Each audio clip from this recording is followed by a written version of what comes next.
So my next one is harmony.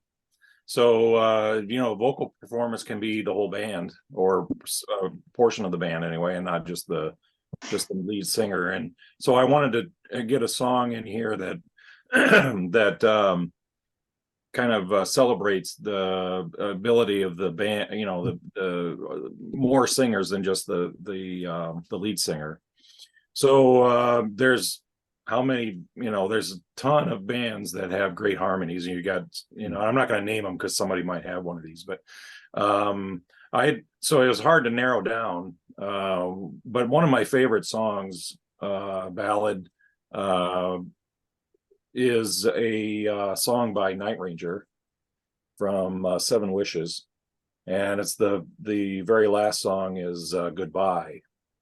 And Kelly Keagy, the drummer, sings this song, and then there's a little bit of harmony in every chorus. At the end of the chorus, then the Jack Blades, of course, is the other lead singer, and Brad Gillis sings on this as well. And I found out later that Jeff Watson is the other guitarist, and he's not really credited as singing, but he does sing a little bit on one of his solo albums. So I don't know if he sings on the harmonies on this or not, but I think it's just those three.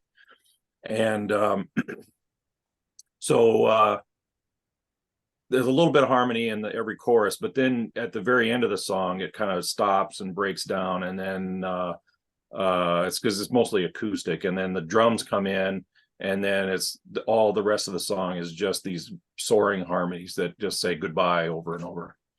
And it's just amazing. And it's not only just three notes, coming in, but one will start, and then the next one will come in, and then the next one will come in, and the next. And it's just the way that they've layered and tiered the harmony vocals to come in. It makes it really impactful, I think. And it's a beautiful song. It was written by, like, the aforementioned Jeff Watson, and Jack Blades, I think, wrote the lyrics about a friend of his that had passed away. And so it's really a kind of a poignant song. And I don't think I'll do this, but if somebody asked me what song would you want at your funeral, it would probably be this one. So yeah, it's a beautiful song, 1985 from Seven Wishes. It's Night Ranger. Goodbye. Very cool. Cheers, Todd. I think harmonizing vocals were massive when especially during that 80s period. They were something the bands in that sort of genre had to have, didn't they? I don't know where it all started from, whether it was Def Leppard. I don't know if it was before that sort of thing. Maybe it was other bands, but I think it's maybe more Boston even back in the late. I think that was really kind of the corporate started, and I think that there was a lot of harmonies in that. And then literally everyone in your band had to sing, didn't they, after that? That's brilliant. Or you had really good backing tapes live. Yeah. Yes, particularly now. You can get that. It's quite good at that now. You can get a lot of them. Thanks, mate. Much appreciated, Todd. Dom, what you got, mate?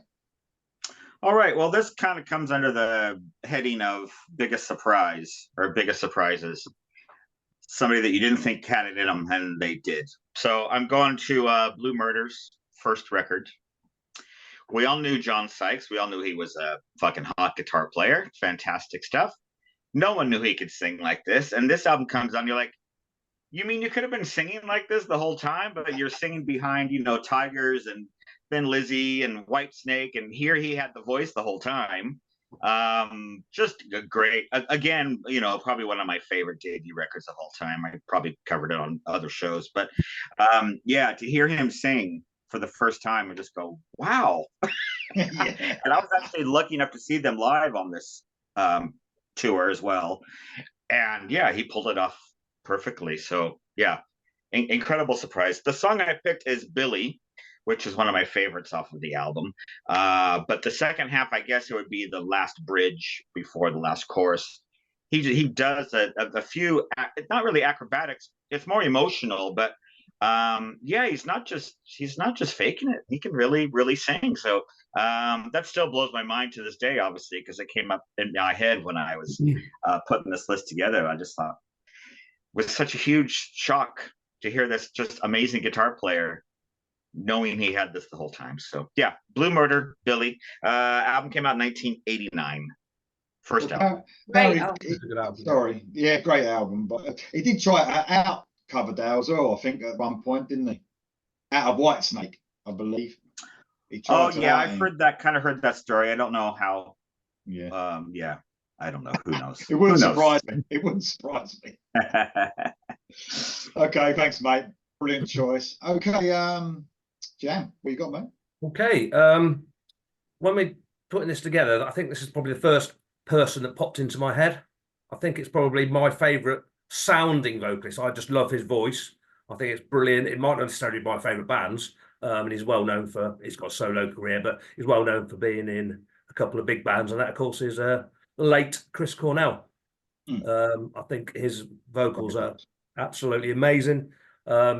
Soundgarden I love. I think it could have picked anything off Bad Motorfinger, particularly, especially something like Jesus Christ Pose, which is obviously fast, but the vocals are. But I've gone for Audio Slave. I've gone for the debut from 2002.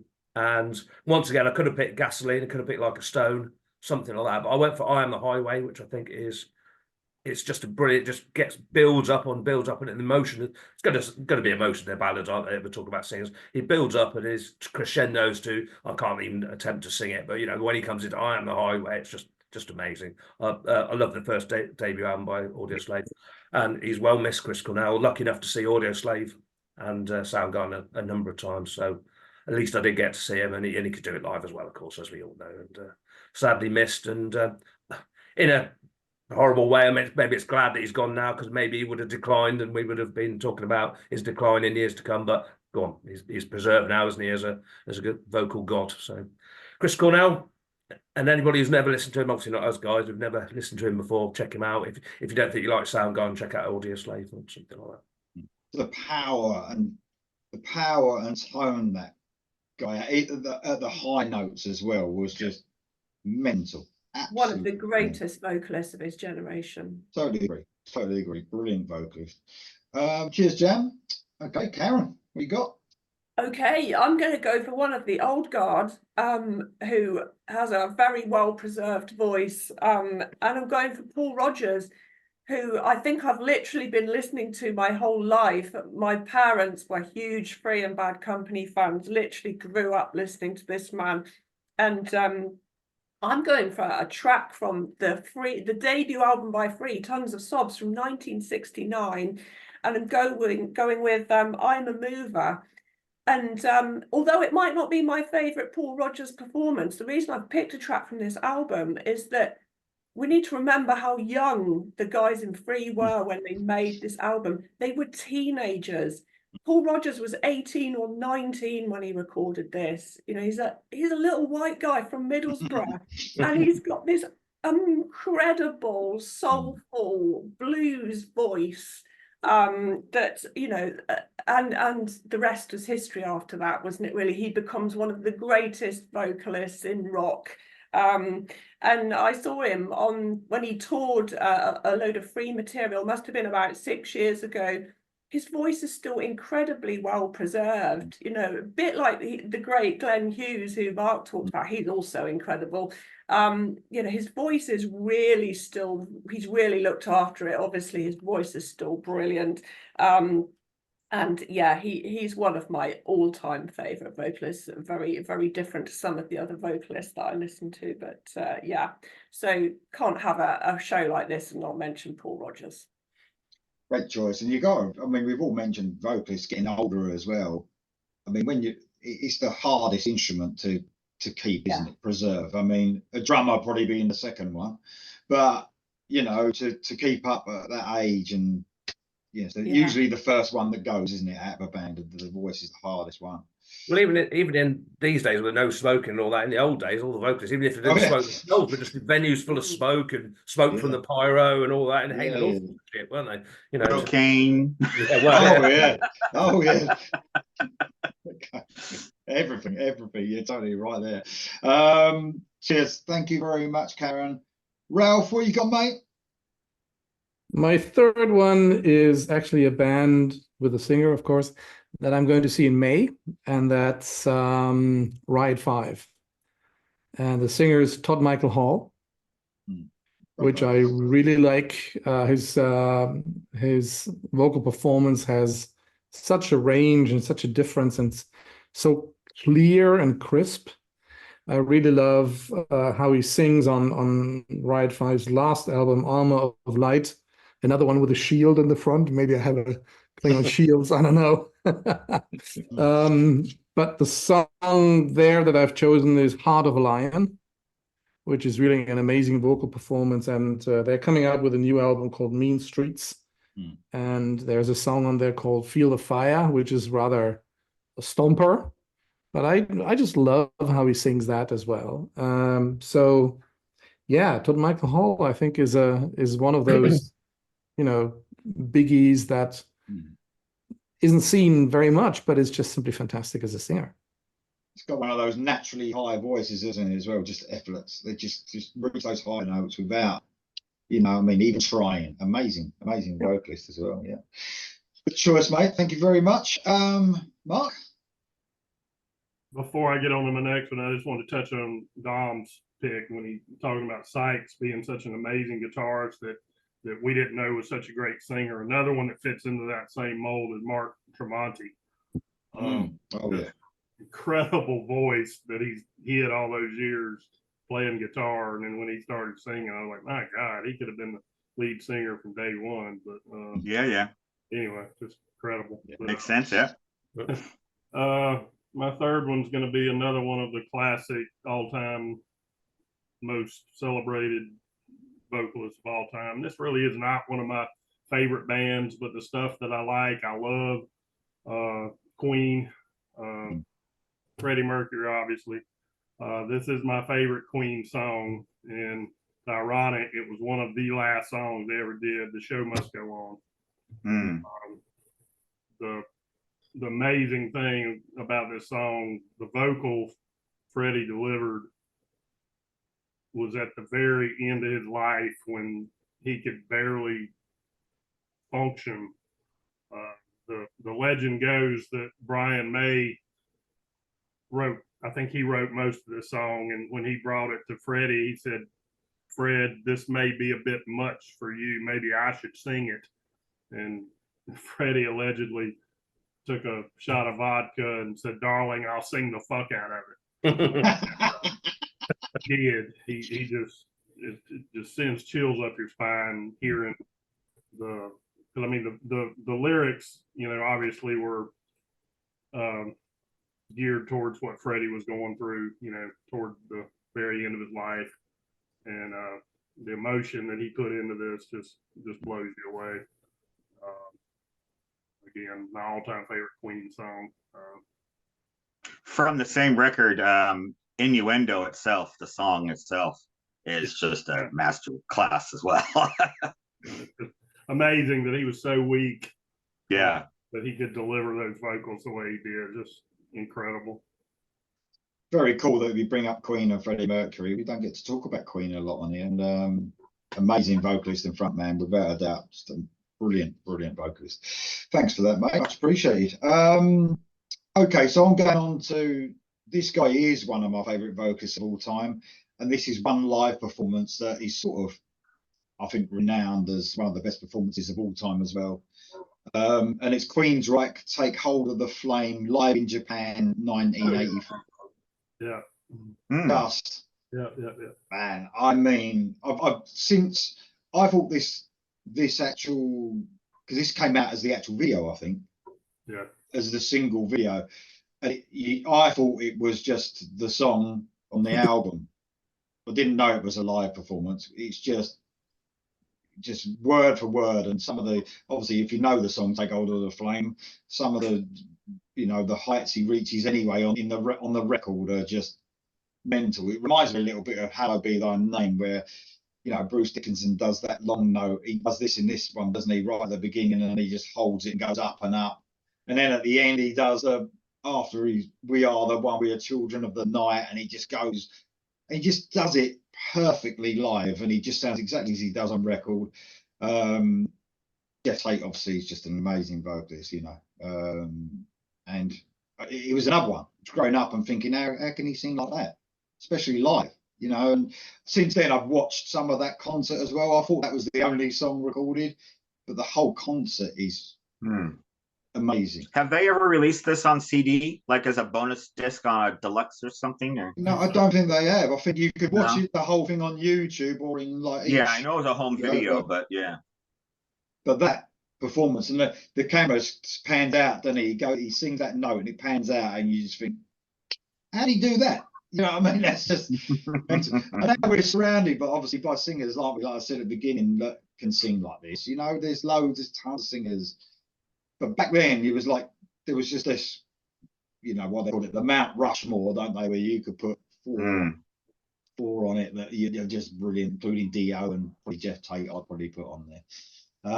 But yeah, what There's another singer that we knew was going to get mentioned today.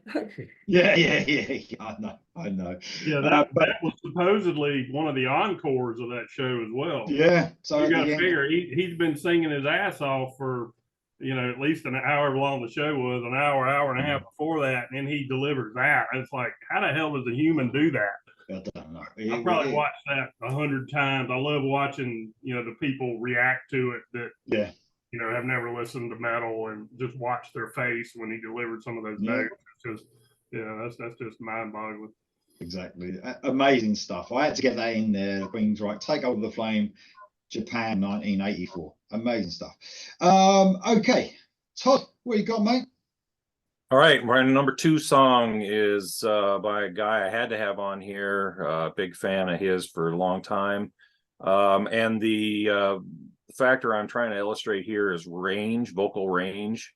And again, this is one of those things that, you know, unfortunately you're either blessed with it or you're not. And there's some people that have it in spades. And this guy is one of those guys that has a lot of range without going to a falsetto. So you don't, you know, he can sing a lot of notes and not have to go up, you know, to something else.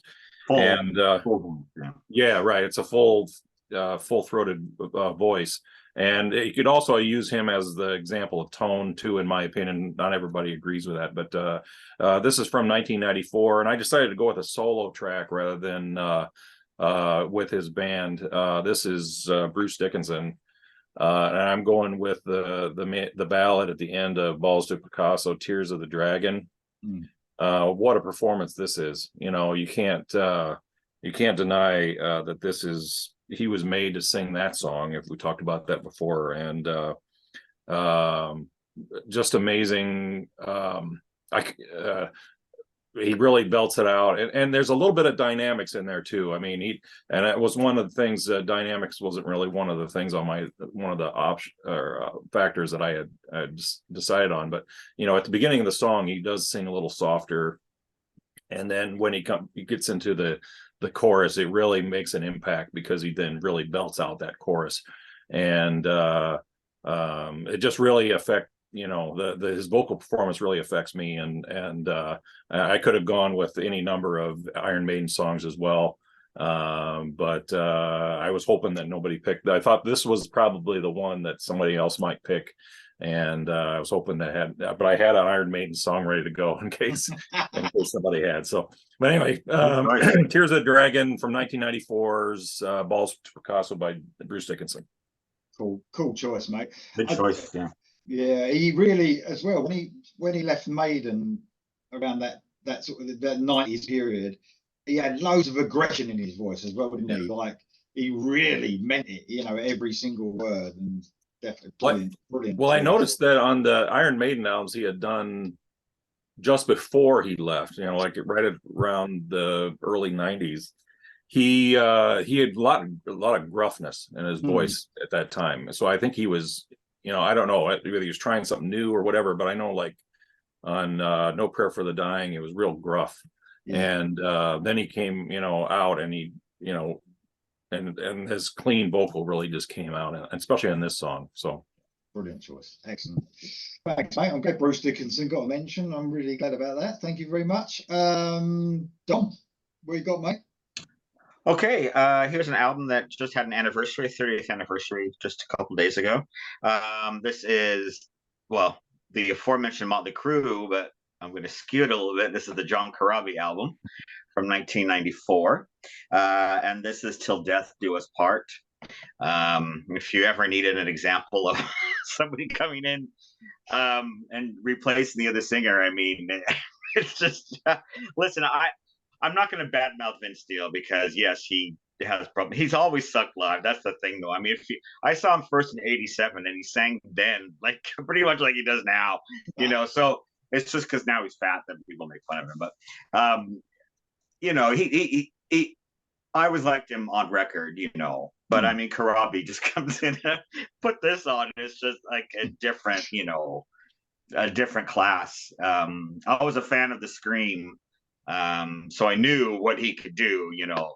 But yeah, on some of these heavier ballads on this record, just soars. And I think the band were so impressed to just let him do whatever he wanted, so we could riff a lot, and, you know. But this is probably the best example of that record, and his vocal prowess. Just fantastic stuff. So if you need to go back and listen to the 1994 album, believe me, you know, I mentioned on Facebook on my personal thing, I think it's a really terrible sequenced album. I think the first few songs are kind of all just kind of mid-tempo and groovy and don't really have much identity. Whereas you get deeper into the album, I think this comes like in the second half or something. That's where you really get the meat of the album. So yeah, if you put on like Uncle Jack and like Power to the Music didn't really hit it for you, skip a couple of tracks and go to like track 4 or 5, and you'll really find a great record in there. Very cool. Great that album got mentioned as well. Yeah, you love that. You love that album as well, didn't you, Mark? Yeah, so that is my favorite Crue song. Oh, is it? Yeah. It's just fantastic. Yeah, just fantastic. Hammered is up there too. Oh well, yeah. I mean, there's so many on that record. I mean, Misunderstood's great too. So. You couldn't have got no more different either vocalist either. And by the way, I know I had a bit of a dig at Vince Neil, but I actually love his vocals on record as well. So yeah, I really do like his vocals. I think it just really suits the music. Do you know what I mean? Yeah, it absolutely suits, especially something like Too Fast for Love. I can't imagine anybody else singing those songs, you know. No, exactly. So sorry, Vince, when you watch this back. Okay, right. Okay, Jam. Great choice, by the way, Don. Brilliant choice, mate. Thank you. Jam, cool. Yeah, just back to Tears of the Dragon. Absolutely amazing song. I didn't think of it actually, but Bruce is doing a European tour, and it's all sold out, I believe. I think every date is pretty much sold out for his solo stuff, so that's pretty good. Luckily, I'm going to see him, hopefully. But yes, good that he's still popular, and it's his first solo album for 14 years or something. Yeah, long time. Yeah. That's pretty good. Dom's already beat me to it, because I thought, well, we better have some female vocals in there, but Dom's already beat me. But I'm going to keep it in anyway. And if we're talking female vocals, certainly modern day, I don't think we can overlook Lizzie Hale, who is phenomenal, and if anything, better live than on record, possibly. Great front woman, great guitar player as well, great band, Hailstorm. I've gone for 2-in-1, actually. I've gone for a cover version of their own song. It was on the Reimagined EP that came out in 2020, and it's a song that was originally on the second album, Strange Case of, and it's called Break In, and it's a duet with Amy Lee from Evanescence. So you got two great vocalists at once, and I think it was recorded in lockdown. So there's obviously a video of them all locked up, and they have to do their bits separately, obviously, and send them in. So it's probably quite difficult to record in certain aspects. But yeah, Break In is just a ballad song. It's piano based. It's not really a hard rock song, I guess, but just showcases all their talent as singers, and obviously it hits all the high notes, it's all the emotion and all that sort of stuff. So yeah, Lizzie Hale and Amy Lee, great female front women, I guess. I've got to say, you know, I've felt it out live as well. Yeah. I mean, man, I just think it's one of the people. I think, how can she keep her voice? She just belts out those lyrics. Sure. Great choice, mate. Thank you very much. Karen, what you got? Okay, my next one. Again, going back to tone really here. I think this is one of my absolute favourite vocalists. Has one of the most expressive voices, I think, can convey so much emotion in his voice. And it is Steve Hogarth of Marillion, who I'm such a huge fan of. So many of his vocals over the years have moved me so much. I really didn't know which one to pick, but I went with a track called Out of This World in the end, which is from the Afraid of Sunlight album from '95. It's an incredible song. It's actually written about Donald Campbell and Bluebird. Obviously, Donald Campbell being who tragically died trying to beat his own water speed record. I think it was in '67 on Lake Coniston here in the UK. So the song's written about him, and it's beautiful final section where it's really atmospheric. It's just some keyboards and Steve Hogarth doing this it's hauntingly beautiful vocal on it. And when Bluebird was recovered from Lake Coniston and Donald Campbell's family were able to give him a funeral, they actually invited Steve Hogarth to sing this song live in the church at the funeral, which he did. He said he just managed to hold himself together enough to be able to do it. And it must have just sounded incredible in the church. The reverb and all. Yeah, it must have sounded amazing. So yeah, there's so many songs to pick by him. I didn't know which one to go for, but I like the story associated with that one. So Out of This World by Steve Hogarth of Marillion. Another great choice. Thank you very much, Karen. Ralph, what you got, mate? So my fourth choice actually speaks very much to me with regard to tone and feeling. And that is Dave Meniketti from Y&T. Oh, yeah. And I'm going to see them live in November. Dave Meniketti is just coming back from prostate cancer and has had a pause like 2 years. But they are now touring in the US and they're coming over in by the end of the year. And it's one of those groups that I can't go to a concert without my wife. She would absolutely insist to get a ticket as well. And it is the rock songs as well as the ballads. So songs like Rescue Me or I Believe in You or Beautiful Dreamer. Yeah, those songs, I just melt away, and it squeezes tears out of my eyes when I hear him singing and see him singing these songs. So, and the album that I want to refer to is really their live album, which is fucking 33 years old. It's Yesterday and Today Live from 1991, and I think it's one of the best live albums that do exist. So I can only recommend it to you guys. So Dave Meniketti from Y&T, and they're still around. They're still playing amazing shows. It's really a fantastic band and a fantastic singer. See, this is another reason why Ralph's on here, because of Y&T. You lot don't mention them enough. See, I always go on about Y&T, Ralph, and that they are one of the most amazing bands ever. Absolutely brilliant. And Dave Meniketti, he's one great vocalist and guitarist at the same time. What's that all about? Oh, my goodness. His solos, unbelievable. Yeah, amazing stuff. Thank you very much, Ralph. Mark, what you got? Another Y&T one?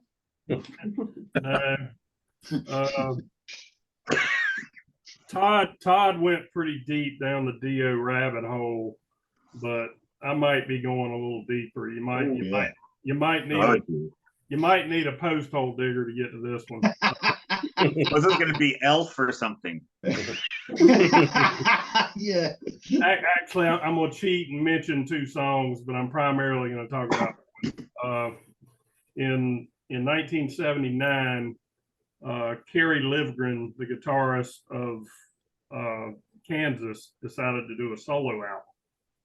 And years prior, he had seen Dio in Elf and was very impressed with what he saw and what he heard. And he, at that time, he allegedly said to himself, one day I'm going to work with that guy.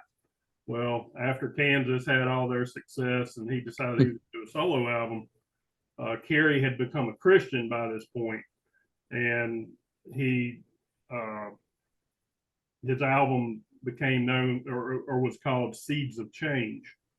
And he wrote 2 songs with the voice of Ronnie James Dio in mind when he wrote these songs. He said when he wrote these, he couldn't envision anybody else singing these songs.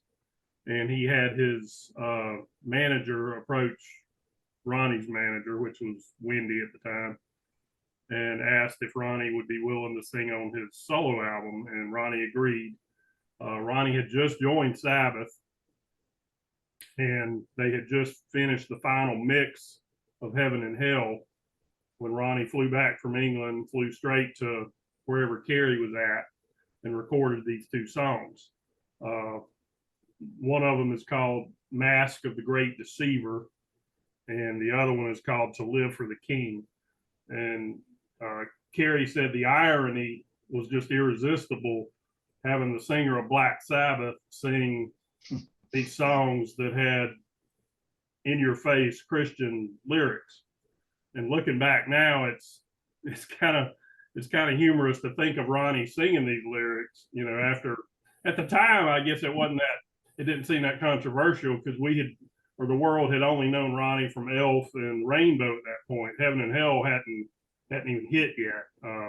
Heaven and Hell, I think, came out in April of 1980, and this album came out in July of 1980. So at that time, the world had not heard the I'm Gonna Burn in Hell with All of You, you know, that Ronnie, you know, did at the Sabbath shows. But anyway, it was Mask of the Great Deceiver is a great song, and the vocal that Ronnie delivers is just some of his strongest. And hearing him sing these lyrics, it is very ironic because Ronnie made no secret of the fact that I don't know that he was an atheist, but his upbringing in the Catholic religion was not very positive, and you know he made no secret of the fact that he was not a fan of organized religion. And to hear him sing these lyrics is very interesting, to say the least. The song Mask of the Great Deceiver is it had a lot of synthesizers in it, which makes it sound very dated. And I would love to hear a modern remix of this without all the 1980s keyboards and synthesizers. It would make the song so much more powerful. With all the synthesizers, I can't even say that word. Synthesizers, it sounds like a Rocky IV training montage. It's that heavy on the keyboards. But then the song To Live for the King is a much more slow, brooding, almost doomy kind of song that you could actually envision Sabbath putting this song out. It's a slow song, kind of in the same vein as Lonely Is the Word or Over and Over, you know, in that vein. Again, Ronnie delivers an incredible vocal on this one.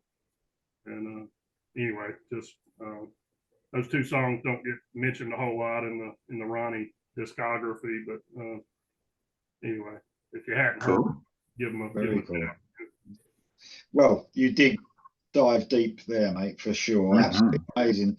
And just, I mean, we have spoken about Ronnie a lot, obviously, but let's not forget that how he sounded as well on that last leg of that tour with that Heaven and Hell tour. Yeah. You know, he just sounded amazing, didn't he? And yeah. he got ill during that tour, didn't he? But he just sounded amazing in that as well. So great one, mate. Thanks for that. Okay, this band have actually been mentioned already. And it's probably an unusual pick for me, but this is another one where you just think, how the hell can he sing like that?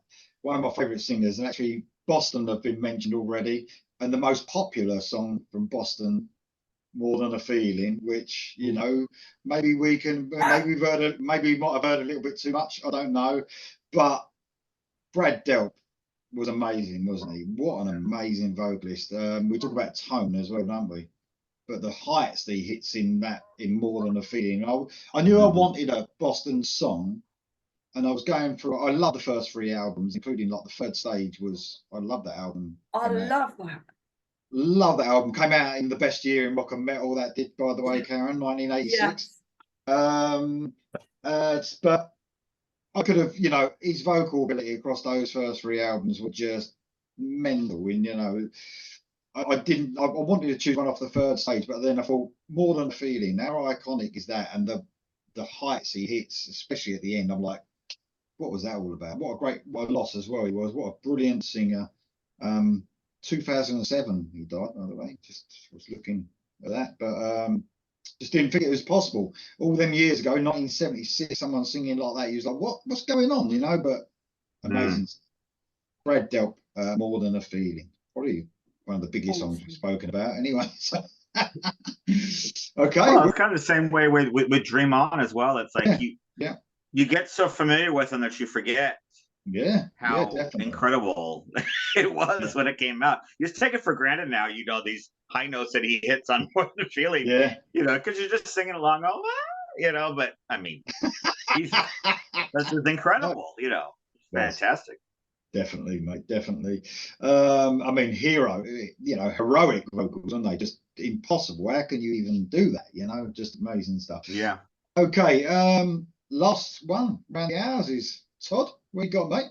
One thing about Brad Delp too is A Man I'll Never Be is another one that really it's not so he goes so high, but it just really, his vocals are right front and center and just amazing in that mate, song. I was either going to choose that, A Man I'll Never Be, which I love that, the second album, I absolutely love that, or off of Third Stage, My Destination, where it's just him and the organ. I thought could have been any of them. Really good. Okay, last one. All right. My last one, my number one, I'm kind of featuring complexity now. So you got the arrangement of the song creates a vocal that you have to have either multiple parts, maybe singing at the same time, maybe you have an echo, maybe you have some rapid fire vocals, something that makes the vocal stand out over just a normal meter and everything. And so there's several examples of this, but I decided I had to go with my very first favorite band that I've ever had when I was a kid, and still in my top 5 today. And this is from 1975. Again, one of my favorite albums of all time, and the band has already been mentioned, but we'll go with Queen. But stop right there. It's not the song you're thinking of. I'm actually picking the Prophet song as my pick. So I don't know if you know this song at all. This is about an 8-minute song, a little over 8 minutes. And it's essentially, Brian May wrote this, but Freddie sings it.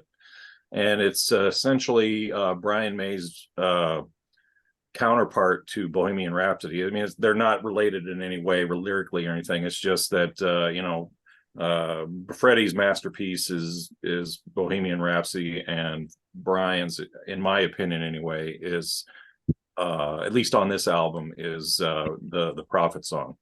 And there's a long, his vocals are amazing, of course, and it starts out kind of soft, and then it kind of builds, and then there's a whole section in the middle where everything drops out and it becomes Freddie and his echo, and it's like he's his own band, and it's he sings and then a line, and then there's 2 echoes after that echo the exact same line, and then there's parts where after the second echo kind of fades out, then he starts in with another line, and then it echoes, and then there's other parts where he comes in and it's like the first echo, he'll sing over it, with a different, and make a kind of harmony on his own.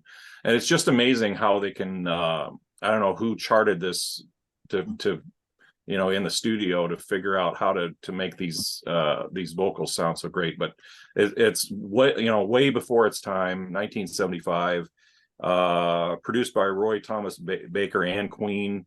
And you know, he's got Brian and Roger you can hear in the background in some of the parts too, but that whole middle section is all just Freddie. And every time I hear this song, I picture myself lying on the floor as a kid with my headphones on in front of the record player and with my eyes shut, and just let the vocals wash throughout my head. And you know, it's just so, and not everybody will like this song. I get that. It's not like a catchy, you know, song, but if you love this song, then you'll love the album, because you know it's the longest song on the album. So you kind of, if it's kind of like Achilles' Last Stand. If you don't like that song, you hate Presence. If you love it, then you love Presence. So it's the same kind of thing with this. But anyway, one of my favorite bands of all time, one of my favorite albums of all time, and then the song that I'm picking is the Prophet song. Thanks, mate. And 2 mentions for Freddie Mercury, which is so cool, very cool indeed. Like I said, we don't mention him much on here, but massive part of The rock. song is kind of the last gasp of like the earlier Queen, you know what I mean? Like a Queen 2 or something like that. And there is, go ahead. But just after Prophet's song on Night of the Opera, then I don't think they made a song that long after that. Maybe I don't think on Day at the Races there even is anything that kind of, so it's kind of the last like grasp of what they started as, you know. Right. And then Innuendo is the song, like you mentioned before, is kind of like that. It's not near as long, but it's kind of in that vein. Yeah. And, but yeah, and there's a lot of heavy guitar in it too. After that section where he sings, then there's a really heavy guitar and a cool wah solo that Brian does near the end. And it's one of, and also one, and I don't want to go on too long, but this album is the first album that I really realized the importance of a full album rather than just individual songs, and how that album flows. And a lot of Queen albums are like that. How they flow improves the songs, and how they, you know, how you digest the songs. So because you know, after the song goes into Love of My Life, and you kind of really don't know where one ends and the other one begins, which is weird because Freddie wrote Love of My Life, but they're so similar. You know, it's crazy how they can mesh that. But anyway, good points there as well. And we couldn't get any further away from where we were with albums then than where we are now with listening to music either, couldn't you? So great. Cheers, mate. A great list, by the way. Brilliant list. Okay, Don, what you got, mate? Okay, my last one. I had a couple choices, but you know, I do want to mention this just because, again, it was a bit of a surprise when it came out. We knew he could sing, but when this came out, this is Cinderella's second album, Long Cold Winter, and this is the track Long Cold Winter. So he's doing such a Janis Joplin-y kind of thing on the song, you know. I mean, we knew he could hit the notes, you know, with Shake Me and Nobody's Fool and all that stuff, but this, like, just his the way he puts it together, and some of the notes he hits like towards the end, you know, just it's just great. You know, I remember when that came out, I was just absolutely blown away. We've mentioned here that I think some of us prefer night songs and less of the bluesy kind of stuff, but this can't be denied that he was doing vocals that we weren't really hearing from any other band of that era or that genre. Nobody was really singing like this, you know. So yeah, Long Cold Winter from Long Cold Winter, Tom Kiefer. And I've heard him a couple of times live lately, like snippets, and he sounds like he has, I think he has some health issues and had problems with his vocals, and he sounds good. Yes. Again, now from what I've heard. So. Oh, really? Okay. Yeah. So I mean, that might have been a little while ago, but great vocals, like you said, almost like that sort of Bon Scott sort of feel to his vocals. Well, brilliant vocalist. Thanks for your list, mate. Brilliant list. Thank you very much. Right, Jam, what you got, mate? Okay, bit of a late substitution. I swapped out a song I was going to do because we were coming back in the car and we heard something on the radio, but it's same band but a different song. I suddenly thought, oh bloody hell, I didn't even consider that. So it's good though because this is a British artist or an English artist, and I hadn't got any of them. So I'm going with great Danny Bowes, Thunder, and this is from their debut album, Backstreet Symphony, and it is Don't Wait for Me. There's a couple of ballads on there, but Don't Wait for Me, I think, is my favourite. I think the others get more acclaim. I think they play the other ones more live. Well, obviously not doing anything live at the moment, but Don't Wait for Me, I think, is just a great song. It's one of my favourite ballads, probably of all time. Danny Bowes is a great singer, great front man. We have him as a DJ on Planet Rock over here, so he's back doing stuff. But obviously, it's going to be probably a long time before he hits the stage again, I expect. But yeah, Danny Bowes has done some great songs. I mean, there's I can't remember the song we heard. It was from the second album, wasn't it? Yeah, anyway, yeah, it doesn't matter. But yeah, that's a great song as well. But yeah, sending all best healing vibes to Danny. He continues his long recovery. Yeah, we really hope to see him back soon. And a vocalist that also, obviously, you would have seen him at Down Low with me a few years ago, probably about 5 years ago, and they were brilliant, and he sounded always good, amazing. So yeah, good luck to him. And I'm really excited that in America, I missed a whole section of albums because they either weren't released here or I just wasn't aware of them. But BMG now is re-releasing all these albums all the way up from their first couple all the way to Wonder Days, I think, is the first one that I had after that. So that whole group in the middle I'm missing, and now I'm able to get them all. So 3 more are coming out in a couple weeks now. So good stuff. excellent. Cheers, Jam. Great list, mate. Thank you very much. Right, Karen, last choice. I'm going to go with Complexity for my last choice as well, and I'm going for a vocalist called Einar Solberg. He's just been voted Prog Magazine's Vocalist of the Year 2023. He's the vocalist in the Norwegian progressive metal band Leprous, and there is no one else who sounds like this man. He has the most unique voice, the most incredible range I have ever heard. It's almost a slightly semi-operatic style at times. He can sing very, very low and very, very high, and everything in between. And he can move between his low registers and his high registers, what would sound like with comparative ease, but it must be phenomenally. His skill and the control he has over his voice is absolutely amazing. We saw them live a few weeks ago, and he was faultless all the way through.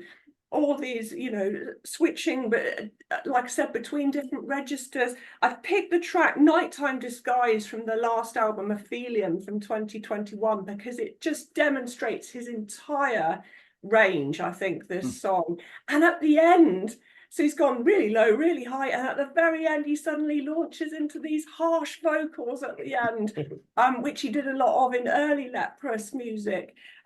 He is the most phenomenally talented singer, so I can't not mention him. Got my Leprous t-shirt on in support. Einar Solberg of Leprous, phenomenally talented vocalist. Very cool, very cool.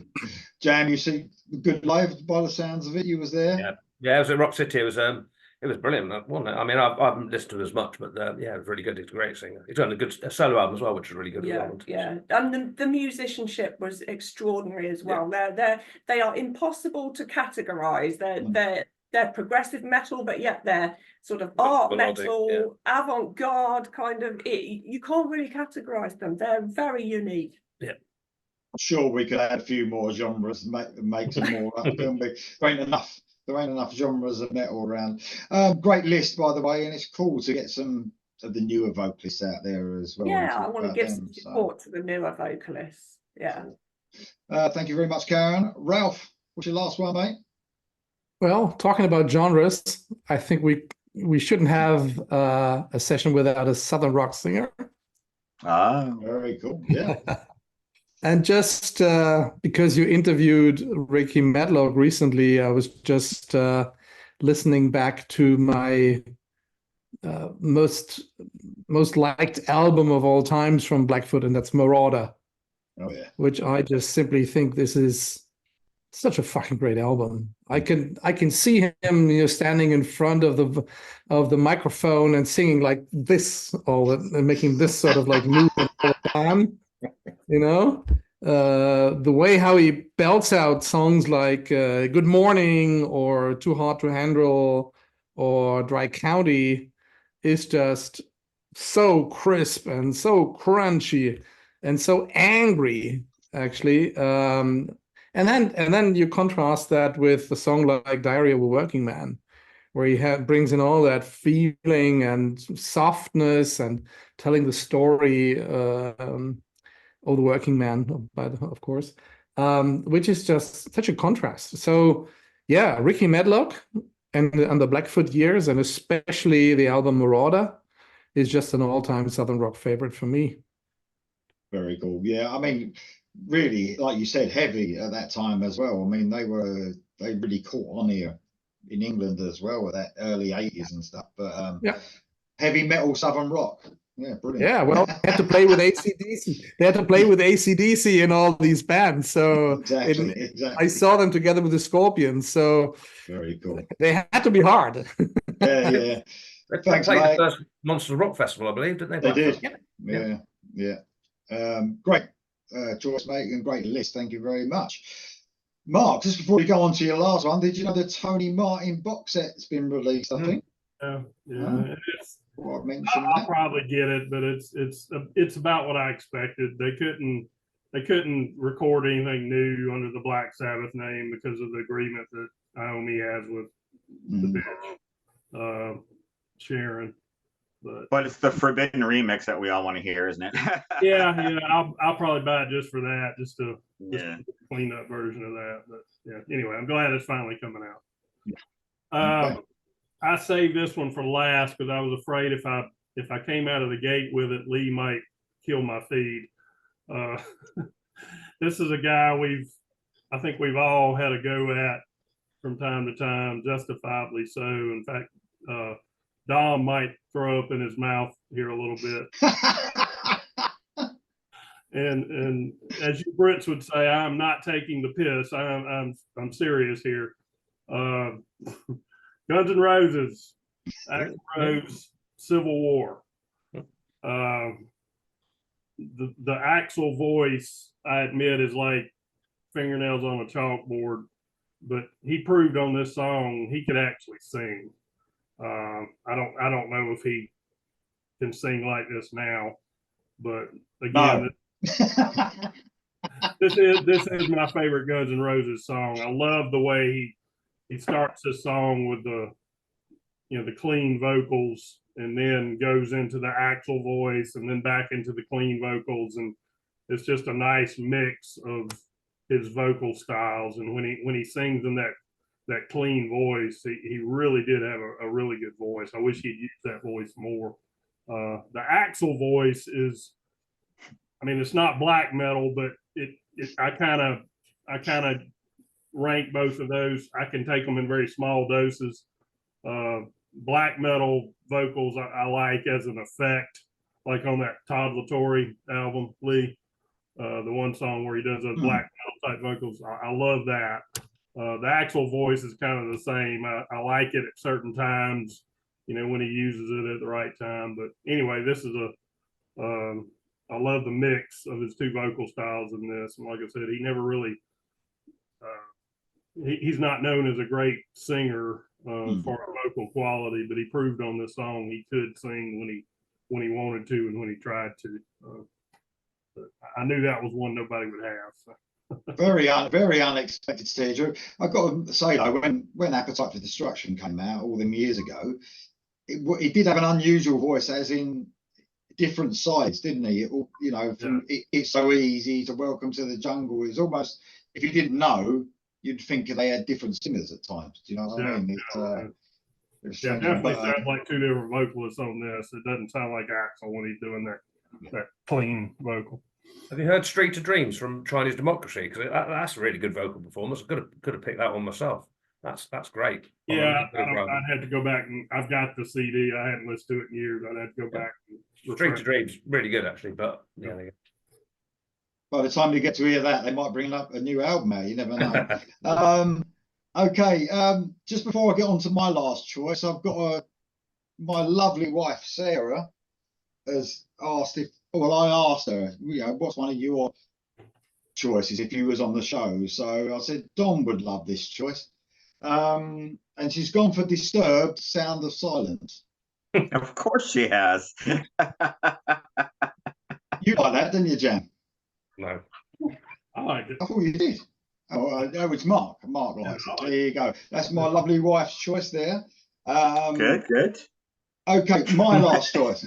My last choice is, now, obviously, I'm a massive Dio fan. I was just thinking, I've got to have something with Dio. So I went through the Black Sabbath stuff. I was thinking Lonely Is the Word. That's what I was thinking, because he's just the control and the power. And then I was thinking, I just love like the first two albums, like the Dio albums. And then I was thinking, which song can I choose? In the end, I went for something he's on, but there's lots of vocalists on. And I went for the Hearing Aid song. Stars! Yes.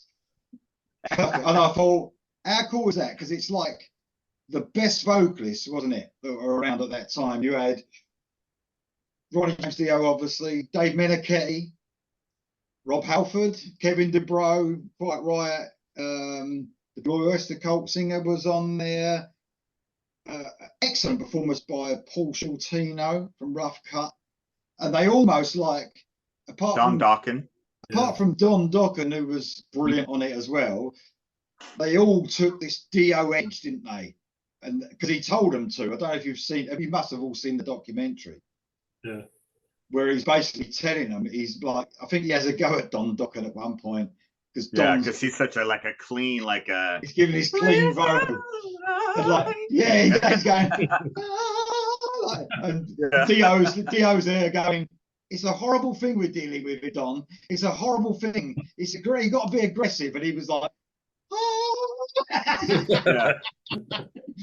But it was a brilliant, from all them vocalists. So obviously the whole song included the best musicians that were around. But the vocal performance, which we're talking about now, was just amazing. That Paul Shortino part, he just really went for it and went high. And I was like, man, I thought, why not gather all the best vocalists in the world at that time? Good and choice. Mention that. Yeah, I know. I thought you'd like that. And thank you to Dom as well. He sent me a live version of, was it you or it was you, Dom? Yeah. And I never even knew that he ever did that live. Yeah. Yeah, Ronnie did it live with Dio. I didn't know that either. Yeah, you can hear it live with Dio. There's a video on YouTube of them doing it live. Yeah, so Stars from Hearing Aid is my number one, if you like, or my last choice. There you go. Okay, we've been going for an hour and 3/4 now. So has anyone just got any really quick honourable mentions? I haven't, because I've gone on too long. I might just say I'm a little surprised I didn't hear any Journey. Steve Perry could fit into all 5 of my categories. We've got amazing harmonies. He can command a song, and he's got amazing range. So I almost threw him in there in a couple different categories, and then just beat out by some other people. But Journey is one that I think should be mentioned as well. Mate, it's almost like those. It's one of them, like, I'm waiting for someone to do it, a bit like we've been doing this program. And of course, we didn't know Darren would be here. So, I mean, that would have definitely, Darren would have been for sure, maybe separate ways or something like that for sure. Well, one of you guys had or talked about Mother Father, right? Was it Mark? Yeah, I had Mother Father. Yeah, but you had that. That would have been a great example for this too. That he really soars in that one. Amazing vocalist, and it's almost like a given for me. I was thinking I won't do Steve Perry. But yeah, amazing vocalist. Or Steelheart, another quick one. Yeah, man. Oh, brilliant. Steelheart, amazing. I ain't even going to mention his name because I don't know how to say it. I'll stick with Steelheart. Steelheart, yeah. Anyone else? I just got a couple out. One of them's already been mentioned, Skid Row, Quicksand Jesus. That Okay. almost made my list. Dawkins, there were so many of them, but I'll go with Kiss of Death. Mm. And one I mentioned before on another show, the Sun Red Sun album with Ray Gillen. Ray just sounded godlike on this album. They're all great songs, but probably Hard Life, the opening track, is just mind blowing. Great choices, mate. Karen, you was going to say one, weren't you? Yeah, I've just got a couple. I didn't talk about Nightwing by Tony Martin from Black Sabbath because I thought Mark was going to raise it. He probably thought I would. So let's just mention Tony Martin's Nightwing performance. Yeah. I'd also just like to mention Courtney LaPlante from the Canadian metal band Spirit Box. She's an incredible vocalist. Mixture of clean and harsh vocals, which are amazing, and I'm going to say she can do as well as any man. And I've picked the track "Blessed Be," which will show you the complete range of her kind of vocal skills. That's me. Better than any man, I would say. Probably. Yeah, Better As than any well man. as definitely. He's amazing. Yeah. Yeah. Okay. I've just got a couple. Already mentioned Alter Bridge, but I would have picked In Love and Memory. I think that's a great song. Miles is brilliant, and the live version of Amsterdam is pretty good as well. Pretty special. And the other one, the one I'd substitute out, was just going to mention Halloween, Michael Kiske, because I think his vocals are brilliant. I was going to pick. I think a lot of people say Keeping the Seven Keys of the song is his great vocals on it, but I like the way he does Halloween, all the bits in between. It just varies all the different styles, and yeah, Kiske is and still great to this day. Yeah, agreed there, mate. Ralph, you got any? Well, I'm not going to read them because I have more than 25 that I have left. Holy shit. But the only one which would have been my next would clearly be David Rees from Iron Allies, and also was a lead singer in Accept some while ago. So yeah, I just love his vocal performance. I don't like his solo albums, most of the stuff, but I like how he sang on Accept, on the one Accept album he was on, and on the Iron Allies album. I think he does a brilliant performance. And all the others I'm just going to skip. Thanks, mate. I just want to give one shout out to Midnight from Crimson Glory, the late Midnight, who was just one of the best singers ever. I mean, I was going to choose him, and I just couldn't pick a song because he's just so amazing. If you want to go heights that he sings at, listen to Mayday, which is off the debut album. That is just mental. Is that a Crimson Glory hat you got on there? No, it's Crimson Glory hat for me for a minute. I was thinking, send me that. I was going to say. Anyway, thank you very much, guys. That was an amazing show. I will split this in a couple of parts. All right, so because it's going to be a long one. But thank you very much for turning up. And did we actually have Dom with his? He don't. I don't have any.